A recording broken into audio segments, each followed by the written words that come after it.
មកពីថ្នាក់ទី6ក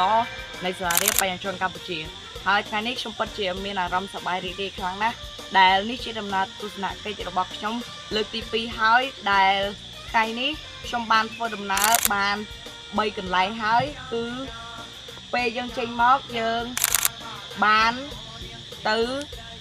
កន្លែងលោកតាលបងកញ្ញូងដែលជាកន្លែងសក្ការៈបូជាសុំសុខសុំសេរីសួស្តីនៅកន្លែងនោះហើយថតជុំគ្នាទាំងលោកគ្រូអ្នកគ្រូនិងសិស្សានុសិស្សទាំងអស់យើងបានទៅសារៈមន្ទីរនៃខេត្តបាត់ដំបងគឺដោយតាមលោកអ៊ំដែលនៅទីនោះបាននិយាយថានៅផ្ទះនោះគឺផលិតគឺសាងសង់ឡើងដោយជនជាតិអ៊ីតាលី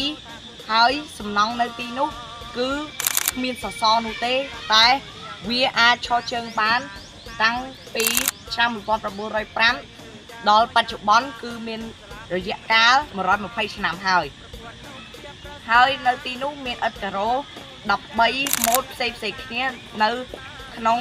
13ផ្សេងបន្ទប់មានជាន់2ជាន់លើនិងជាន់ក្រោមនៅទីនោះខ្ញុំបានឃើញឧបករណ៍ភ្លេងបុរាណជាច្រើនហើយនឹងឃើញតាំងនៅនាយករដ្ឋមន្ត្រីទី1ដល់នាយករដ្ឋមន្ត្រីទី37នៃប្រទេសកម្ពុជាបច្ចុប្បន្ននិងព្រមទាំងឃើញរូបចម្លាក់ផ្សេងព្រមទាំងអាវុធពីសម័យបុរាណនិងរូបភាព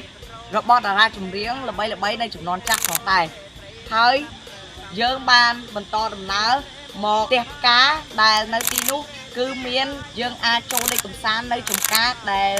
ដាំទំពាំងម្ជូរយ៉ាងច្រើនធ្វើឲ្យយើងស្រស់ស្រាយនៅដែលយើងបានទៅទីនោះហើយបន្ទាប់ពីការថ្ងៃត្រង់រួចយើងក៏បាន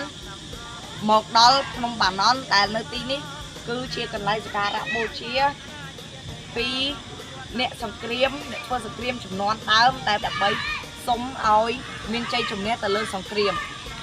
សូមអរគុណនិងសូមជម្រាបលាដែលបានស្ដាប់ការបកស្រាយរបស់ខ្ញុំបាទហើយខ្ញុំពិតជាសប្បាយចិត្តណាស់ដែលបានមកទស្សនកិច្ចនៅទីនេះអាឡោកយួរដាក់ខ្លួនស្រីខ្វាន់ទៀតណានៃក៏នៅតែស្រីតាមអ